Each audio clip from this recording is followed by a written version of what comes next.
to the living word. Let praise arise. Heaven and earth sing praise to the Lamb seated on the throne. Power and strength are yours alone. Surat Filipi pasal yang keempat, ayat 10 sampai dengan ayat yang ke-13, firman Tuhan. Aku sangat bersukacita dalam Tuhan, bahwa akhirnya pikiranmu dan perasaanmu bertumbuh kembali untuk aku.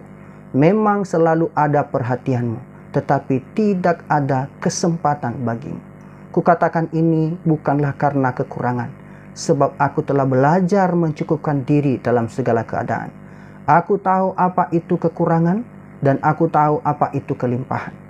Dalam segala hal dan dalam segala perkara, tidak ada sesuatu yang merupakan rahasia bagiku, baik dalam hal kenyang maupun dalam hal kelaparan, baik dalam hal kelimpahan maupun dalam hal kekurangan. Segala perkara dapat kutanggung di dalam Dia yang memberi kekuatan kepadaku. Amin untuk firman Tuhan. Bapak, Ibu, Saudara yang dikasihi dalam Tuhan Yesus Kristus, pada pagi hari ini kita merenungkan firman Tuhan di bawah tema rahasia merasa puas dalam segala keadaan. Rahasia merasa puas dalam segala keadaan. Bapak Ibu, kalau kita membaca Alkitab yang terjemahan Alkitab Sederhana Indonesia, di dalam ayat yang ke-12 itu, ya, ayat 12 dikatakan di sana, jadi saya tahu bagaimana memuaskan diri, baik ketika hidup dalam kekurangan maupun dalam kelebihan. Karena saya sudah menemukan rahasia bagaimana caranya bisa merasa puas dalam segala keadaan, baik kenyang maupun lapar, baik kaya maupun miskin. Maka perenungan firman Tuhan pada pagi hari ini, rahasia untuk dapat merasa puas dalam segala keadaan. Bapak, Ibu, Saudara yang dikasihi dalam Tuhan Yesus Kristus, tanpa kita sadari dunia sedang mengkondisikan untuk menjadi semakin konsumen, ya, konsumeris atau berbagai macam iklan produk dalam hidup ini, baik produk makanan atau apapun gaya hidup itu serba instan. Dengan perkembangan ilmu pengetahuan dan teknologi, ini menawarkan konsep hidup bahagia. Namun sangat ironis, mengapa? Karena kebahagiaan ini sering dikaitkan dengan materi. Lirik lagu Kus Plus sangat terkenal dengan hati senang walaupun tak punya uang. Hati senang walaupun tak punya uang. Hehe. Ya. Ini sangat menarik. Ya, mengapa? Karena hidup seperti itu. Sudah tenggelam oleh zaman dan dianggap kebodohan terbesar. Uang dan kebahagiaan itu diyakini tidak terpisahkan, bahkan berbanding sejajar. Banyak uang, banyak kebahagiaan. Saudara, dengan konsep populer seperti ini, banyak orang yang juga berusaha untuk menghindari kekurangan dan mengejar kelimpahan. Akibatnya, saudara, kemiskinan dan kelimpahan itu sama-sama menjadi momok, menjadi monster yang sangat sukar untuk ditaklukkan. Saudara yang dikasihi dalam Tuhan Yesus Kristus, kekurangan menjadi momok yang menakutkan, sedangkan kelimpahan tidak pernah memuaskan. Keinginan itu tiada batas. Sudah punya satu, ingin dua. Sudah punya dua, ingin tiga. Sudah punya tiga, ingin tukar yang pertama dengan yang lebih bagus. Dan Rasul Paulus mengajak kita untuk berhati-hati dengan gaya hidup keinginan ini. Ia mengajak kita untuk mengembangkan gaya hidup berkecukupan. Ia mengatakan, aku tahu apa itu kekurangan dan aku tahu apa itu kelimpahan. Paulus sudah pernah mengalami rasanya hidup senang dan juga susah. Dalam keadaan senang, ia tidak menjadi tamak dan menginginkan lebih dan lebih.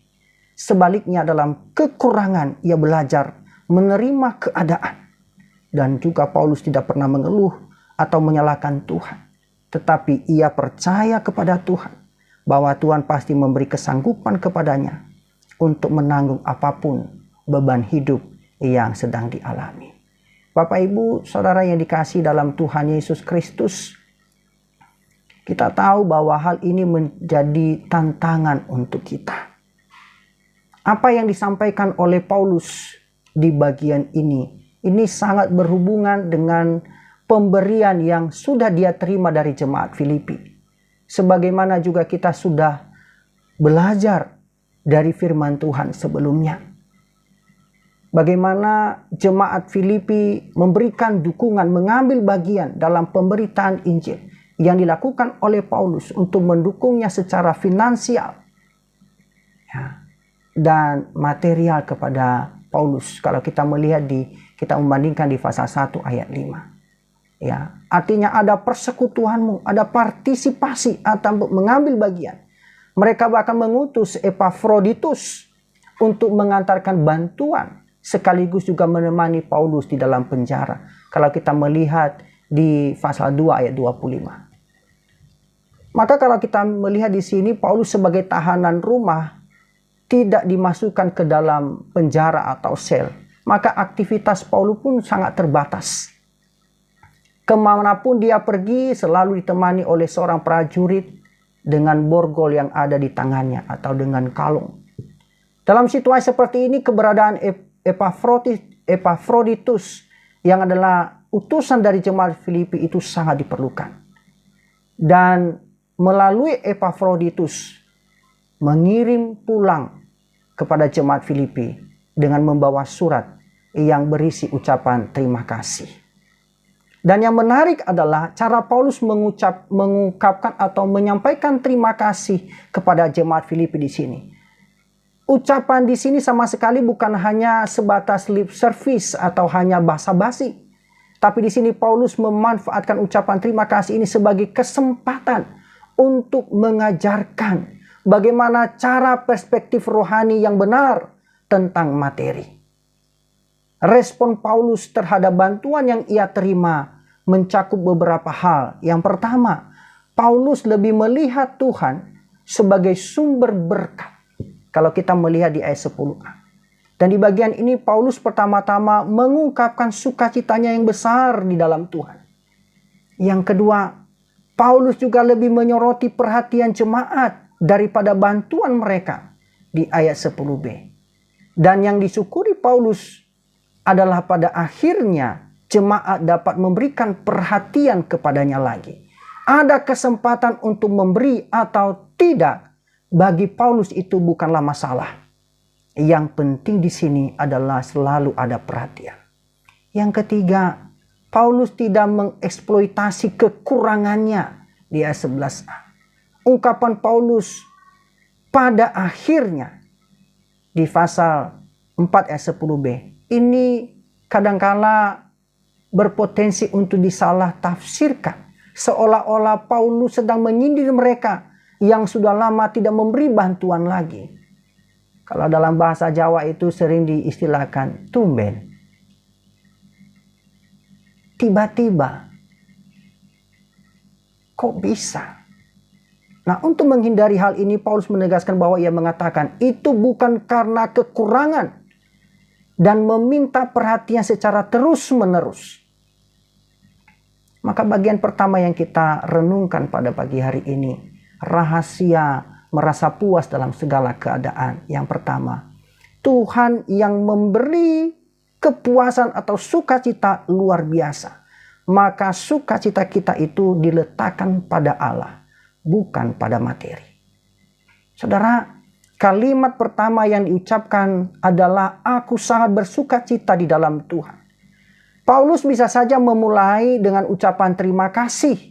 Kalau kita juga membandingkan dalam tulisannya seperti dalam surat Roma pasal 16 ayat 4. Tetapi dia di sini memilih untuk memulai dengan Allah. Ini sikap ini sejalan dengan ucapannya di pasal 1 ayat 5a. Aku mengucap syukur kepada Allahku karena persekutuanmu dalam berita Injil. Saudara, Paulus menyadari bahwa ada intervensi, ada tangan Allah di balik kemajuan dan kemampuan jemaat Filipi dalam menyokong, dalam mendukung pekerjaan Injil. Dalam surat Filipi, kata kerja bersukacita maupun kata benda sukacita ini memang muncul belasan kali dalam tulisan Paulus ini. Dia bersukacita ketika di dalam penjara dengan semua persoalan dan keterbatasannya. Di pasal 1 ayat 12 sampai 18. Dia juga bersukacita pada saat harus membayar harga dalam pelayanan dengan penuh pengorbanan. Dia juga bersukacita ketika saat menerima bantuan dalam pasal 4:10. Dan semua ini menunjukkan bahwa sukacita itu tidak ditentukan oleh keadaan, melainkan oleh kedaulatan Allah dan kebaikan Tuhan. Sukacita terutama di sini bukan masalah perasaan, tetapi pemahaman. Ditambah dengan penekanan kata sangat. Ini menyiratkan bahwa bagi Paulus, setiap pemberian itu adalah hal yang istimewa. Ada Allah yang bekerja di baliknya. Paulus bisa saja sangat tergoda untuk melihat pemberian itu sebagai hal yang biasa. Mengapa? Karena jemaat Filipi memang sudah beberapa kali mengirimkannya. Kalau kita melihat nanti di ayat 15 dan 16. Dia juga bisa saja tergoda untuk menganggap itu sebagai haknya. Seperti kalau kita membandingkan dalam 1 Korintus pasal 9 ayat 4 sampai 14. Tapi dalam Filipi pasal 4 ayat 10 ini mengajarkan kepada kita bahwa kebaikan orang sekecil apapun itu merupakan sebuah kejutan besar dari Tuhan. Mengapa? Karena ada tangan Tuhan sedang bekerja. Jangan sampai kita terbiasa membuat kita memandang kebaikan sebagai sesuatu yang biasa, Bapak Ibu. Yang kita renungkan yang kedua, rahasia untuk merasa puas dalam segala keadaan adalah selalu peduli dengan keadaan. Yang kita pentingkan di sini adalah perhatian, bukan pemberian. Saudara, di bagian ini Paulus masih belum menyinggung tentang materi yang dia terima. Tapi dia lebih memberikan perhatian kepada jemaat Filipi kepadanya. Kalau kita melihat perhatian di sini, yaitu dengan mengungkapkan kata memikirkan. Ini muncul 2 kali dalam bagian ini. Memang dalam terjemahan LAI atau Lembaga Alkitab Indonesia menerjemahkan kata ini secara kurang konsisten. Ya, pikiran dan perasaan dan perhatian. Walaupun demikian Bapak Ibu, makna yang ingin disampaikan tetap sama. Paulus berterima kasih atas pemberian perhatian jemaat Filipi. Maka untuk menegaskan bagian ini Paulus menyinggung tentang momen atau saat ketika jemaat Filipi tidak bisa mengirimkan bantuan kepadanya selama beberapa waktu. Dan dia menganggap kendala ini tidak mengurangi perhatian mereka pada jemaat. Memang pada saat itu komunikasi dan transportasi sangat terbatas. Tidak dengan sekarang ini. Semua apa yang kita butuhkan saat ini dengan hanya mengklik saja itu tinggal menunggu. Bahkan informasi pagi ini yang pagi ini kita sampaikan, kita beritakan, ini bisa saja sudah sampai di beberapa tempat dan bisa didengarkan di tempat yang sama. Bapak Ibu tidak di tempat yang sama dengan saya, tapi detik yang sama Bapak Ibu juga mendengarkan. Sangat cepat. Mengapa? Karena masa dan zaman terus berkembang. Bapak Ibu yang dikasihi dalam Tuhan Yesus Kristus, pengiriman barang atau dukungan dari jemaat pada masa Paulus itu tidak semudah yang kita pikirkan sekarang. Ada begitu banyak halangan yang mungkin saja terjadi. Dan semua ini tidak membuat Paulus merasa sedih, merasa kecewa atau marah. atau mundur dari pelayanan. Yang terpenting di sini adalah kepedulian, perhatian. Pemberian itu hanyalah masalah kesempatan. Yang terpenting adalah orang, bukan barang. Bapak Ibu yang dikasihi dalam Tuhan Yesus Kristus. Hal yang ketiga yang kita renungkan. Rahasia untuk merasa puas dalam segala keadaan adalah terlatih untuk merasa cukup dalam segala keadaan. Kecukupan itu adalah hasil dari belajar. Kalau kita melihat ayat 11-12. Karena frasa yang digunakan di sini, kukatakan ini bukanlah karena kekurangan. Ini menunjukkan ada kepekaan Paulus terhadap perasaan dan pikiran orang. Dia tidak ingin menyusahkan hati jemaat Filipi, seolah-olah kegagalan mereka dalam mengirimkan bantuan yang sudah lewat-lewat itu telah menyebabkan Paulus menderita karena kekurangan. Dia tidak mau mengeksploitasi kekurangan itu untuk memperoleh belas kasihan. Kunci untuk merasa cukup dalam segala keadaan adalah belajar. Ide tentang belajar ini diungkapkan melalui dua kata di sini. Aku telah belajar dan aku telah belajar rahasia. Sayangnya kedua kata ini tidak diterjemahkan dengan lengkap oleh Lembaga Alkitab Indonesia. Mengapa? Karena pengulangan kata ini menyiratkan penekanan bahwa mencukupkan diri dalam segala keadaan tidak terjadi secara natural, apalagi spontan. Mengapa? Lebih mudah untuk mengeluh yang belum berada di tangan daripada mensyukuri apa yang sedang digenggam. Bapak Ibu Saudara yang dikasihi dalam Tuhan Yesus Kristus, menariknya di sini Paulus tidak hanya menyinggung tentang merasa cukup dalam kekurangan, tetapi juga dalam kelimpahan. Saudara, godaan untuk merasa tidak cukup ternyata bukan dimonopoli oleh orang miskin. Kekhawatiran dan ketamakan sama-sama menyiratkan berhala. Mamon yang sedang diberi makan. Mamon tidak mempedulikan tabungan seseorang, saudara. Bapak Ibu, natur manusia itu berdosa, membuat kita cenderung tidak pernah merasa puas dalam keadaan apapun. Kita mencoba berusaha mendapatkan materi sebanyak-banyaknya untuk mengisi kekosongan, ketidakpuasan kita, kehausan kita. Kekosongan yang menuntut ketenangan, kekosongan yang menuntut jaminan, kehausan yang menuntut penerimaan, kehausan yang menuntut penghargaan, kehausan yang menuntut pengakuan melalui kekayaan. Maka jika ini yang terjadi, kita telah menjadikan materi itu sebagai berhala atau harta itu sebagai berhala. Dan semua berhala itu adalah sia-sia. Kekosongan yang hanya dapat dipenuhkan oleh Sang Pencipta, maka tidak mungkin dapat dipuaskan oleh ciptaan. Saudara, rasa cukup tidak terjadi dengan sendirinya. Itu sebabnya Paulus mengatakan, aku telah belajar mencukupkan diri dalam segala keadaan. Rasa cukup itu harus dipelajari, harus dilatih, dan dibiasakan.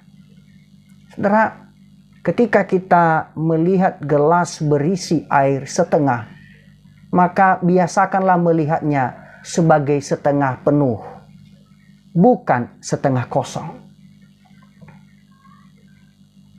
Bapak Ibu, rahasia merasa puas dalam segala keadaan yang kita renungkan bagian yang keempat adalah Kristus yang memberi kekuatan.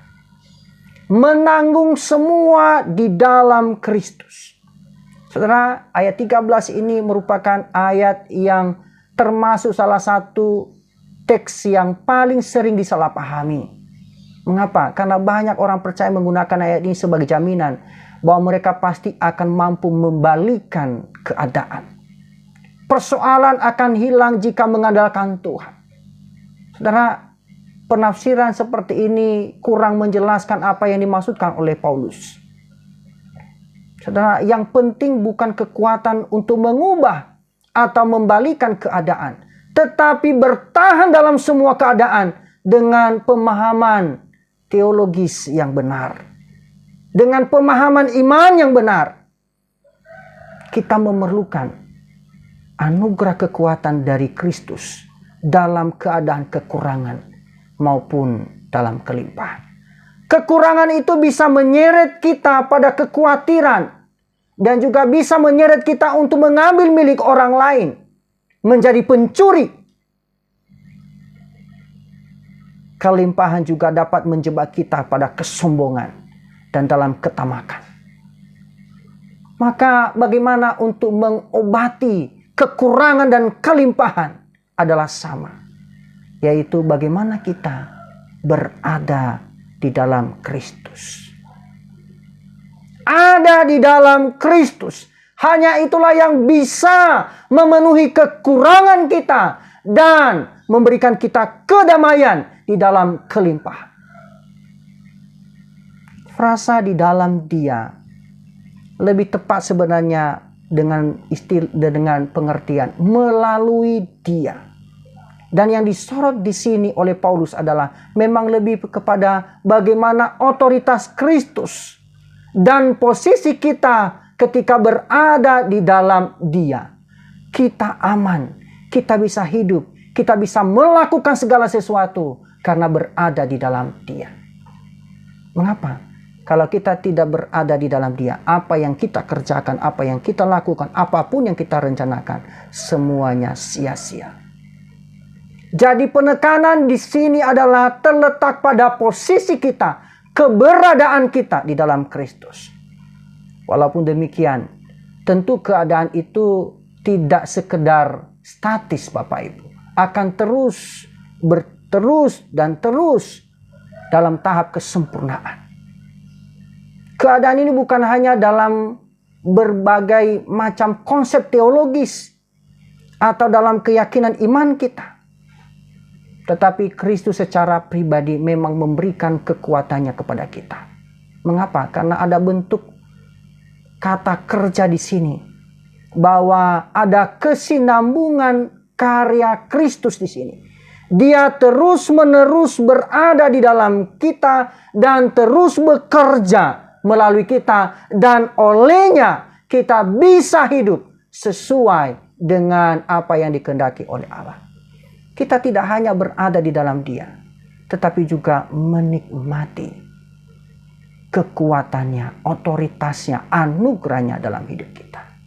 Saudara, cara pandang yang berpusatkan kepada Kristus ini merupakan konsep cara berpikir yang kita butuhkan. Jika tidak ada tambahan di sini, kita mungkin bisa terjebak dalam mengandalkan kekuatan diri kita sendiri. Kita juga mungkin berpikir bahwa merasa cukup merupakan hasil kerja kita, disiplin dengan kekuatan kita sendiri. Tanpa persaudaraan di dalam dan melalui Kristus, kita bisa terjebak pada konsep pemahaman filsafat yang menekankan disiplin pikiran untuk mengontrol perasaan dan keadaan. Saudara, tentu di sini kita tidak mau dikuasai oleh keadaan. Ini penganut filsafat Stoa. Tetapi semua usaha ini dilakukan dengan kekuatan sendiri. Tidak demikian dengan kita, dengan konsep iman kita. Kekuatan kita berasal dari Tuhan. Berasal dari Kristus. Keamanan kita, kenyamanan kita, kepuasan kita, hanya kita beroleh, hanya kita bisa dapatkan, hanya kita bisa peroleh berada di dalam Dia. Ketika berada di dalam Kristus. Maka belajar mencukupkan diri dalam segala keadaan jelas merupakan sesuatu yang sangat sulit, Bapak Ibu. Paulus sangat menyadari hal itu. Mengapa? Karena itu dia memberikan keyakinan bahwa perkara ini dapat kita tanggung di dalam Kristus yang selalu memberi kita kekuatan. Kristus memang tidak selalu mengubah keadaan kita yang kekurangan, tetapi Dia pasti memberikan kita kekuatan yang cukup untuk mencukupkan diri dalam segala keadaan. Memang tidak banyak dari kita yang mengalami kasus seperti Paulus. Tetapi kita semua mau tidak mau, suka tidak suka, pasti menghadapi yang namanya kesulitan, persoalan. Dan di tengah situasi yang terus berubah, Paulus mendorong kita untuk terus mempercayai Allah yang sanggup memelihara dan mencukupkan kita dalam segala keadaan. Bapak, Ibu, Saudara, kurangnya rasa bersyukur mengakibatkan kita tidak pernah merasa cukup. Kurangnya rasa bersyukur mengakibatkan kita tidak pernah merasa cukup.